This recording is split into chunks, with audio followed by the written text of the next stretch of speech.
Hey everybody, welcome back. It's Jordan here. Today we're going to be taking a look at a doubled up Alpine Lodge, and we're also going to be placing it here in the Winter Village. In order to build this, the first thing you need to do is head over to LEGO.com and purchase 2 of the LEGO Icons Alpine Lodges. Just for fun, I'll throw an affiliate link for this product in the pinned comment and description below. I'll also throw another link down there which will lead to this page here. This is where you can purchase the instructions from Brick Artisan on rebrickable.com. First thing I've got to say about this set is the part efficiency is absolutely insane. These are all the leftover parts. There's like nothing left. So that's a huge win. Sometimes when you do these rebrickable models, you've got hundreds of parts left over, which isn't really a big deal because it's good having parts for your inventory anyway. But it's always a pleasure when you're done building something from rebrickable.com that uses 2 sets and there's barely any parts left over. So here's the final product, definitely looking like a complete Alpine Lodge now, pretty happy with it. There are some modifications that I am going to make to the build, but I'll talk about those in one moment. So when I do rebrickable models, what I like to do is take the minifigures. You can see the original 5 minifigures from the Alpine Lodge Lego set out front here, but I like to take all the parts from those minifigures and remix them. So we've got the original minifigs, right? And then we have the remix minifigures behind. So now we have 2 skiers, 1 male, 1 female. That boy there who looks like he's getting ready to go ripping on the skidoo. Got an old lady here in the nice ugly Christmas sweater. Maybe her husband next to her. And then a different younger boy, right?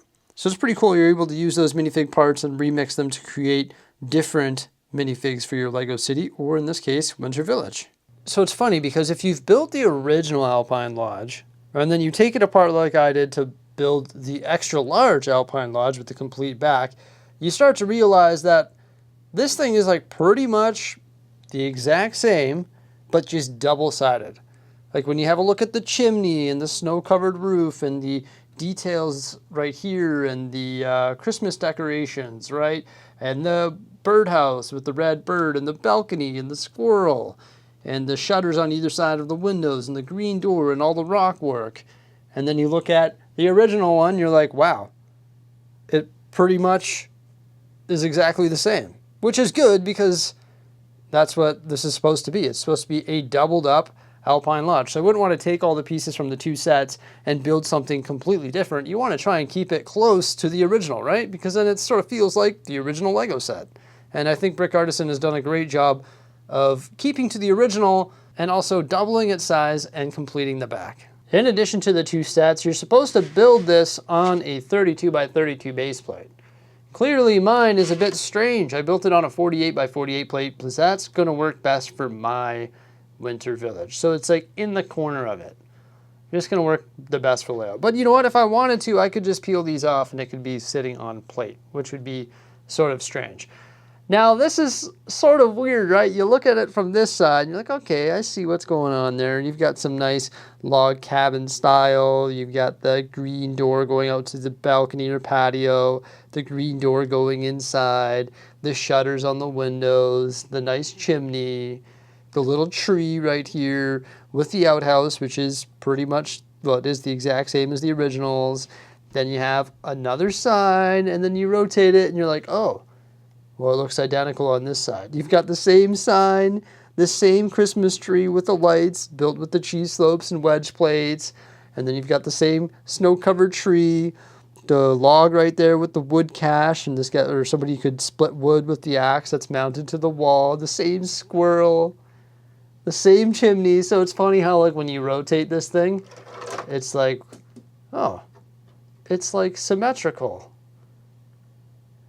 When rebrickable designers like Brick Artisan take 2 sets to try and build an extra large version of a Lego set, they try to only use the parts from that set. That just makes it easier for folks like me and you who want to build their models.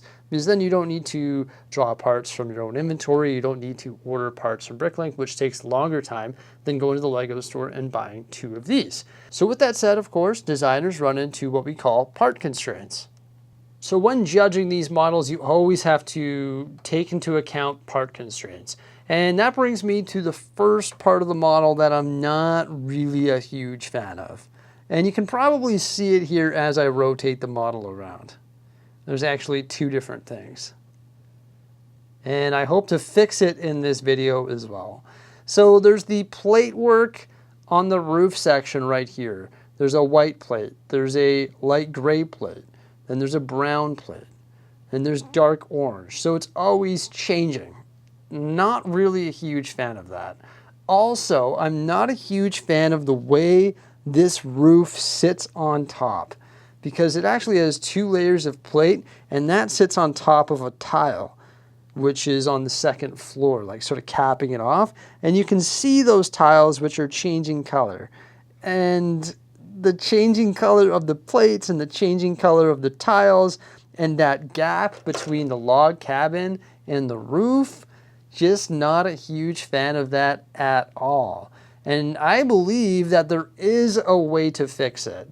So what I'm going to do is show you the interior, and then I'm going to attempt to fix it. Also, just the way that the roofs are secured, not a huge fan of it either, and I think there's a way to better secure them. In fact, I didn't really take it that seriously because I was like, I know that I'm going to change this like 100%. But it does come apart like a modular building, and it's interesting because the roof actually splits into pieces. And then that will reveal the second floor, but we're going to start this tour off on the ground floor, and I should be able to remove the second floor as well. So of course you can make your way inside the door, and then there is a huge fireplace right there beside the staircase going up to the second floor. We've got 4 couches from the original design, and also 2 tables instead of 1, which came from the original design as well. Some more cookies and some more cups of coffee there. There is the check-in desk, another fireplace right there, and that is beside a little service counter that has a nice looking coffee machine. Lots of nice masonry, bricks, and also just gray bricks, and then the doors. I don't really like the way the doors are just chilling like that either. I feel like I need to build it up. It just sort of looks like it's hanging out there, not locked in place. I'm not sure if that's how it was in the original set, but it would definitely be pretty easy to fix up. Another thing that you'll notice about the ground floor is it's built on tan plates. So we've got some odd-shaped tan plates outside of the doors, and then the entire interior is all plated off in that tan plate, and then there's a bit of tiling just underneath the armchairs and tables. So I'm very easily going to modify the part that I don't like. That door floating there doesn't really look right, so what I decided to do is replace the 1x1 plates in the bottom of this with the corner plates, and then put some cheese slopes, and that should just sit there like that and sort of lock that in and make it look a little bit more complete. I mean, I guess there's some other things that we could do in that scenario. You could add like lights above the door, but I don't know. I just wanted to lock it in place, and I think that looks all right. So of course I did that for both sides, and that's what's really cool about rebrickable models. This is just like the base construction, and you can do whatever you want. If you want to fully tile off the floor, go for it. If you want to change up these armchairs, maybe you have 1 set of armchairs and then convert 1 into a couch using the same design, why not? Feels good, do it, right? Maybe you have some more parts from your inventory and you want to make more armchairs, or you want to change up the colors. Why not? Or maybe you want to add some more treats to the little snack bar there and put a pot of coffee there and maybe move the reception desk. Go for it. You know what I mean? Like, you can do whatever you want. And I think when you take Lego sets, part them out, and build rebrickable models, it sort of opens up your mind to creativity.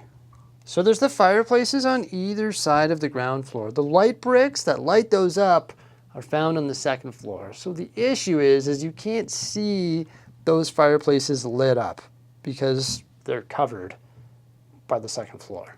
But you can still see the light bricks in action on the second floor. There's a light right there, and that would shine down into that fireplace, and it does that on either side.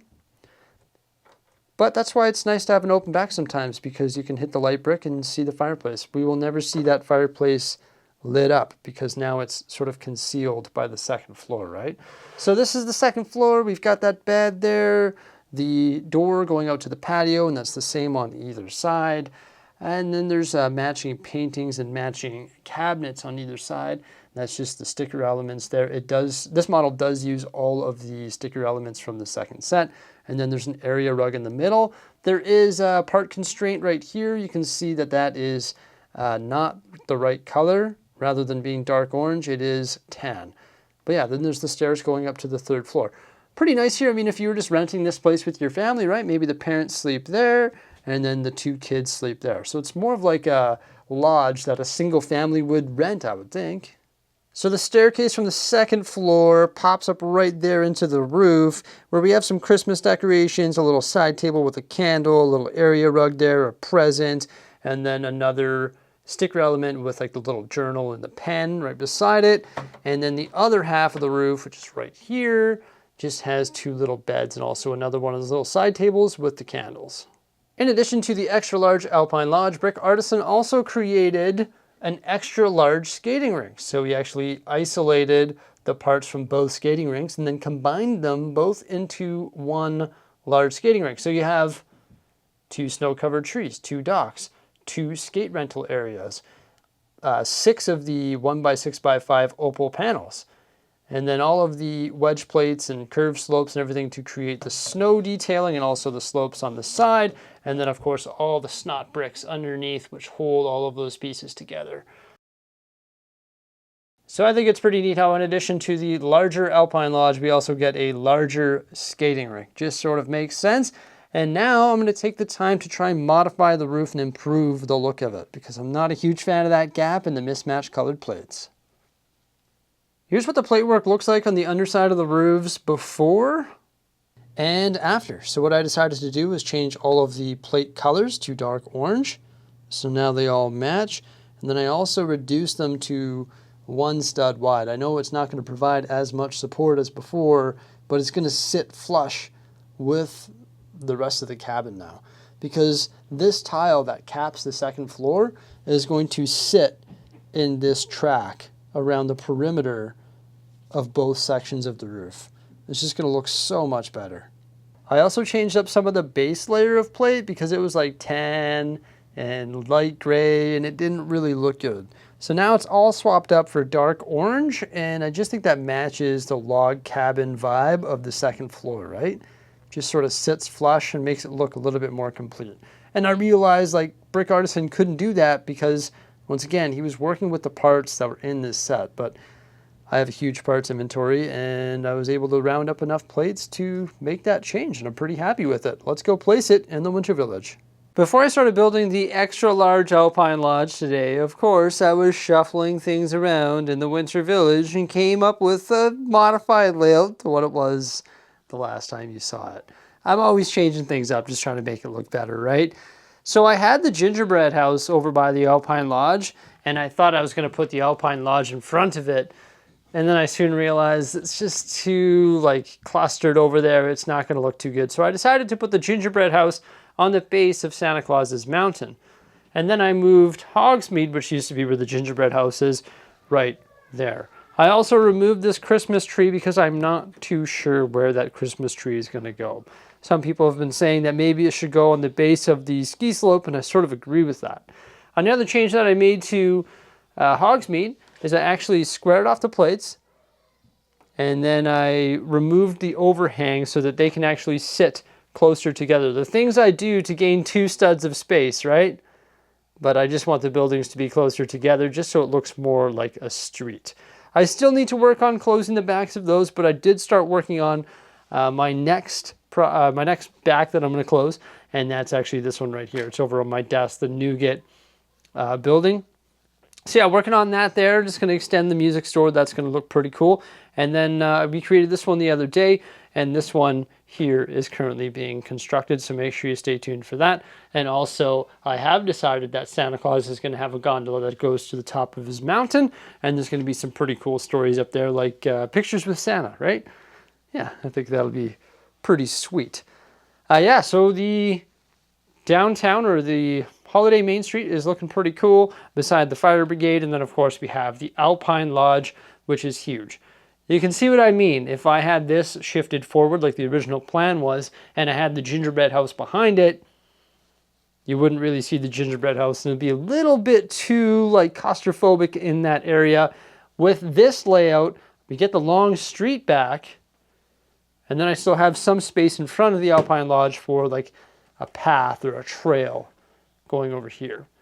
Now I did have to shift Santa's visit on an angle like this, but it actually works nicely on the corner. I do realize that there is train track right in front of it, which isn't really the best, but I think this layout works the best for what I'm trying to achieve here.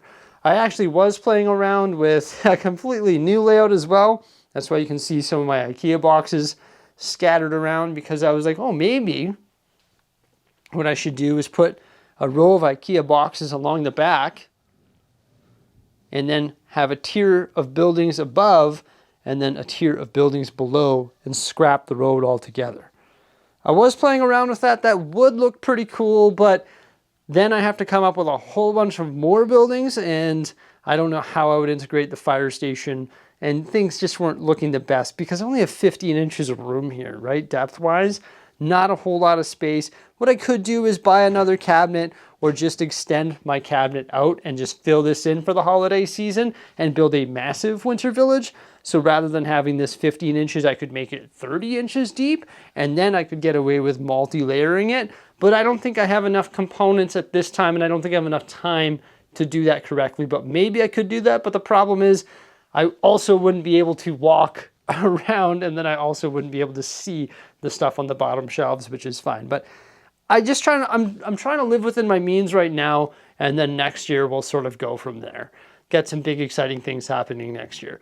Now, the other thing that this Alpine Lodge comes with is the huge skating rink. I've got my skating rink over here, which is trans blue. This guy looks like he had a little bit of a fall there. The trans blue, and this one here is trans opal. I much prefer the opal. I am considering still opening up that Lunar New Year set because I want my skating rink to be even bigger than this. And maybe it needs to be like the old Winter Village where the skating rink actually goes around the Christmas tree. But I would need a whole bunch of these 1x6x5 glass panels, but I really like them. So I just need to finish the bottom of the ski slope, integrate this chairlift. I'm actually going to be working on that tomorrow.